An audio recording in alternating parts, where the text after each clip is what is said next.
Hello and welcome to Bernadoodle's Barnyard. So on today's episode, I will be cooking a week's worth of meals. I butchered 6 rabbits the other day, and I will be, instead of freezing them, I will be cooking them for dinner every day until they're gone. So I'll show you all the different meals I made with that. Rabbit is a very versatile meat. You can use it to replace chicken in almost any recipe. It's very similar to chicken breast.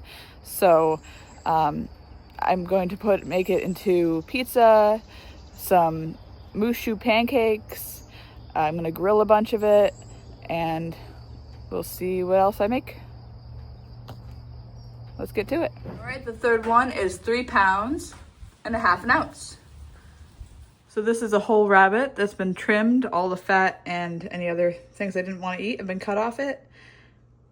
I flattened it out, put some mayonnaise and pepper on it. I'm gonna cover it in some stuffing and bake it. Here's a baked rabbit thigh and a piece of backstrap. So the baked rabbit with stuffing, I cooked it at 375 until the internal temperature near the bone was 180 degrees. So the next meal I'm making is grilled whole rabbit. So I took the rabbits, I cleaned off all the fat, as much of the silver skin as I could, and anything that was blood clots or stuff I didn't want to eat. I'll be grilling them whole. I'll be putting some ranch powder, salt, and pepper on these. I'm starting them on high. I'm going to let that get to a nice high temperature, and then I'm going to lower it to medium low and cook it for 20 minutes, flipping it every 5 minutes. So these are the 2 rabbits I just cleaned up. So one of them is going to be for dinner tonight. The other one I'm going to take the meat off of, and I'm going to put it as a topper for pizzas tomorrow. So I'm just doing Hidden Valley Ranch powder. I was going to do granulated garlic, but I couldn't find it, so I'm just going to use this for tonight. It'll taste good. All right, I gave them a nice healthy coating, and they're very moist, so the spices have soaked in pretty well. I'm going to put some pepper on them. Okay. My grill's up to 500. I'm going to turn it down now and put these on. Set the timer and flip them every 5 minutes for 20 minutes. So these are the rabbits. I opened them up so you can get all the sides cooked. I'm probably going to have to rotate them a few different ways, make sure all the sides cook evenly. While that's cooking, I'm going to go inside and cook up some garden zucchini and some garden corn that I froze last year, and I'll saute that. Looking good.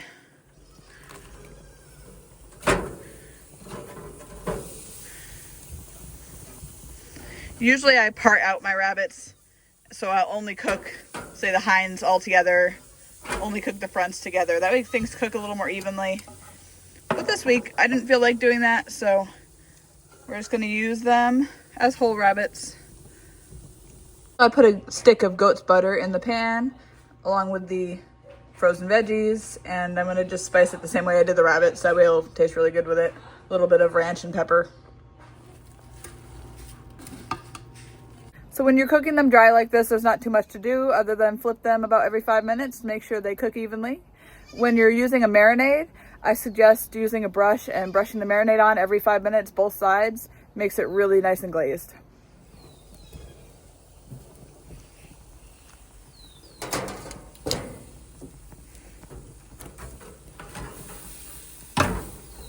So grilled rabbit is one of my favorite ways to do it. It doesn't have the skin on it, obviously, because we deskin it when we clean it up after we butcher them. But when you grill it this way, it almost seems like it has the skin on it, like chicken skin. It's really good. All right, last flip. Smells good.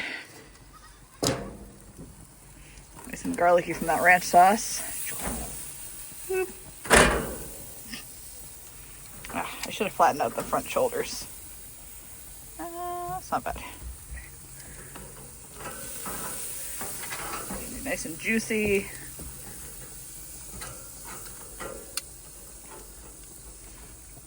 Okay. Another 5 minutes.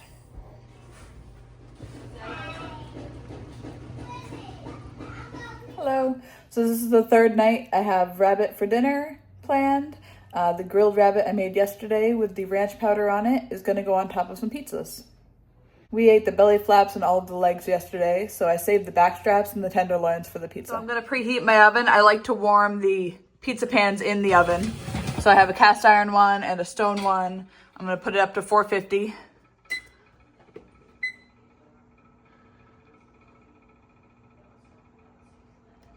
So this is everything I'm using today. I'm using a pre-made pizza dough just because it's easier.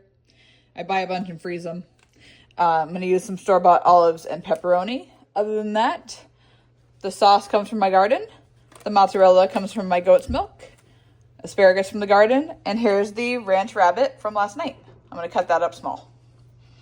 I think I'm going to do 1 asparagus rabbit and 1 pepperoni olive. Okay, so I got my rabbit and my asparagus chopped up. I've never put asparagus on pizza before. I was going to do frozen broccoli, but then I saw the asparagus in my fridge and was like, why not? It's fresh, so it should taste really good. We'll see.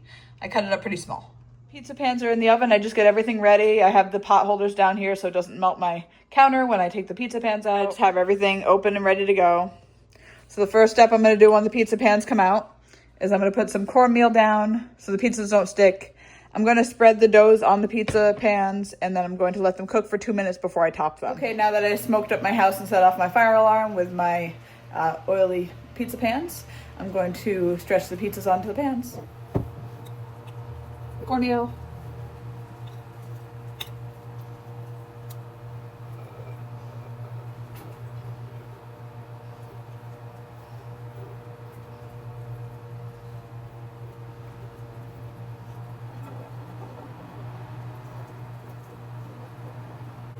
So it helps if you oil your hands a bit. So I put a little olive oil on my hands. Keeps the dough from sticking.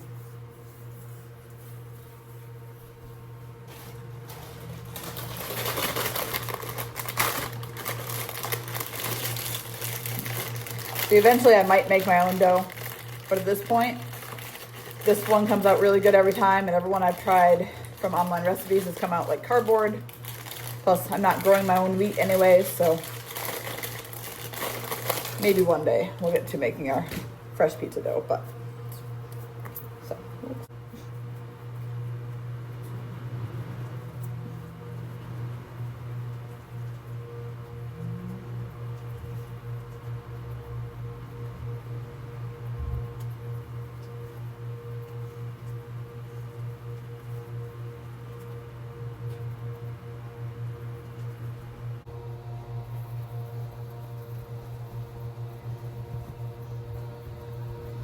Kind of just walk it out to the edges with my fingers, get it as big as I can without making it too thin.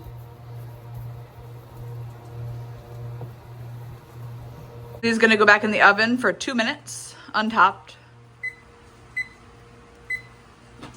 Okay, time to top these and put them back in the oven. Each of them is going to get a cup of sauce.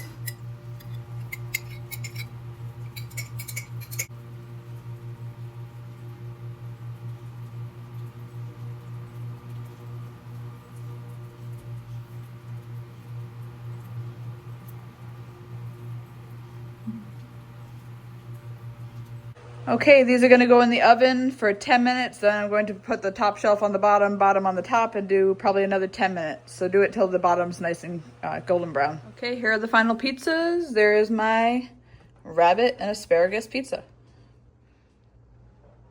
So I've decided to take the last 3 rabbits and part them up into hinds, fronts, and boneless. I'm going to be grilling the hinds and the fronts and also the carcasses. So for tonight for dinner, the hinds will be grilled and I'll have some spaghetti on the side. And then the fronts, I will pick all the meat off of when they're cool. I'm going to be making those into barbecued rabbit sandwiches. And then the boneless stuff, I will be making into something like a mushi, where I'm going to be cooking up some cabbage and putting a plum sauce that my mom made on it. So that should be really good. As wraps for tomorrow's dinner. I'm on the last stage of parting them out now. I'm just cleaning up the stuff I don't want to eat. It's going to be part of Boris's dinner. So this is my bowl of boneless, back straps, and belly flaps for tomorrow's dinner. These are the carcasses I'm going to grill up. I saved all 6 carcasses from the animals I'm going to make a bone broth out of. And these are the hinds for tonight's dinner going on the grill. And the fronts for the barbecue sandwiches. Also going on the grill tonight. So almost none of my rabbits go to waste. I throw away the intestinal tract and the stomach, but Boris gets almost everything else that I don't eat. So these are the carcasses, hinds and fronts. I'm going to put some barbecue sauce on them and do another 5 minutes, then flip them and put more barbecue sauce on the other side. We ran out of propane, so I'm gonna go get that. Putting this barbecue sauce on it. So I'm gonna put the meat from the hinds and put that on salad tonight to go with the pasta and sauce. And then the fronts will go on sandwiches tomorrow.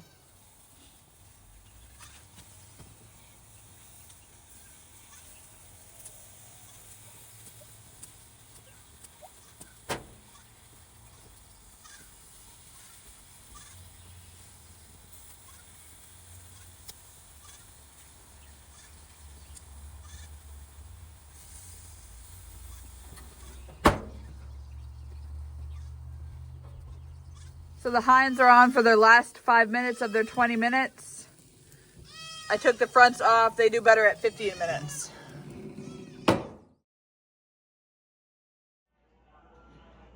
This is the barbecue rabbit sandwich.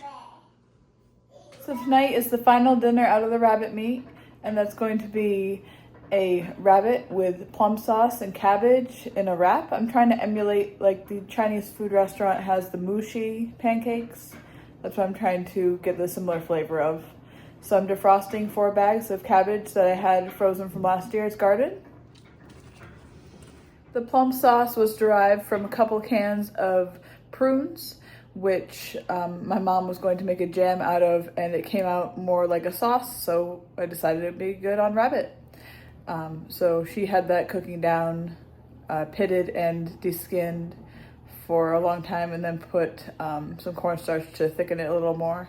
So it's a really nice thick sauce. So for tonight's dinner, I'm making 2 cups of rice with 4 cups of water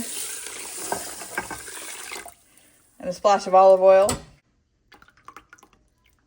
So this meal should be really simple. I'm just gonna cube up this boneless rabbit that I cut up yesterday, cook it up in a frying pan with some olive oil, saute some cabbage with that, probably just add a little bit of salt and pepper, and then I'm going to have the plum sauce as the topper.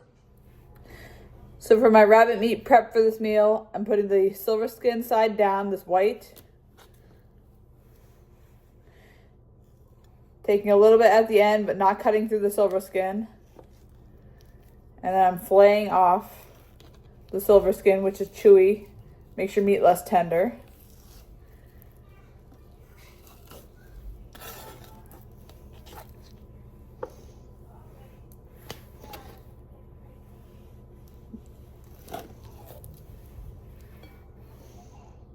I'm cutting it into cubes about that big.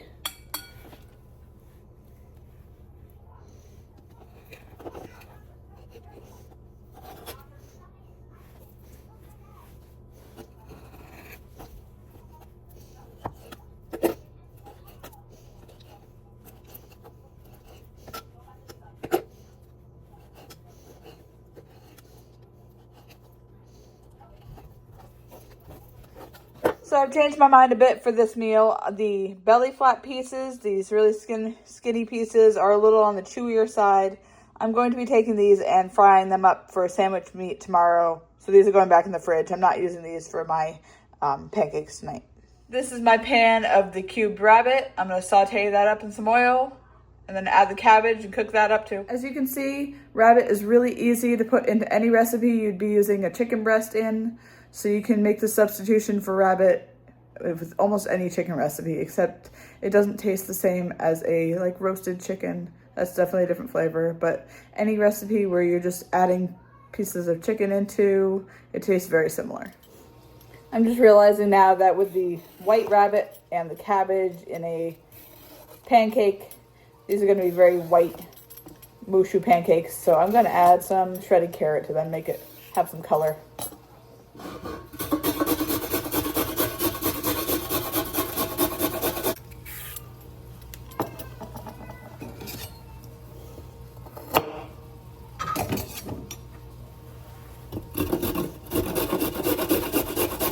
I'm gonna add some chopped onions to the rabbit. It's cooking up nicely. dry chopped onions, a little salt,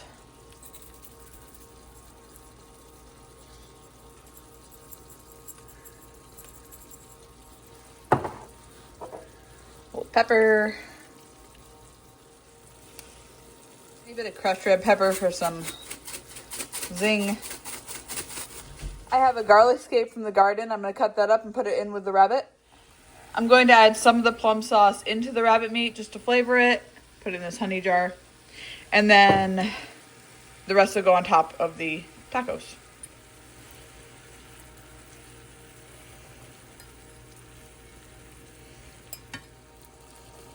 I'm sauteing up the frozen shredded cabbage. It probably would be a little more texture if you use fresh cabbage, but this is what I have in the house. So for this meal, I'm cheating. Instead of making the mushu pancakes from scratch, I'm using these little keto taco shells. They should be good.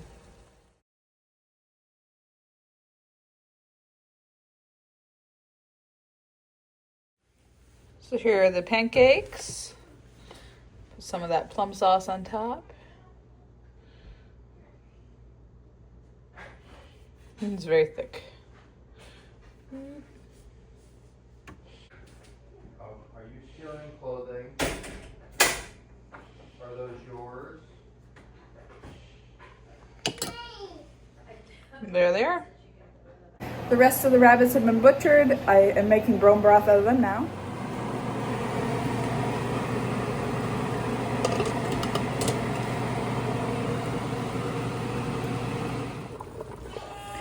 Here's the rabbit bone broth. Nice gelatin. I skimmed off all of the fat because I don't want to eat that. I don't like the taste of it. I'm going to attempt a rabbit bone broth matzo ball carrot soup.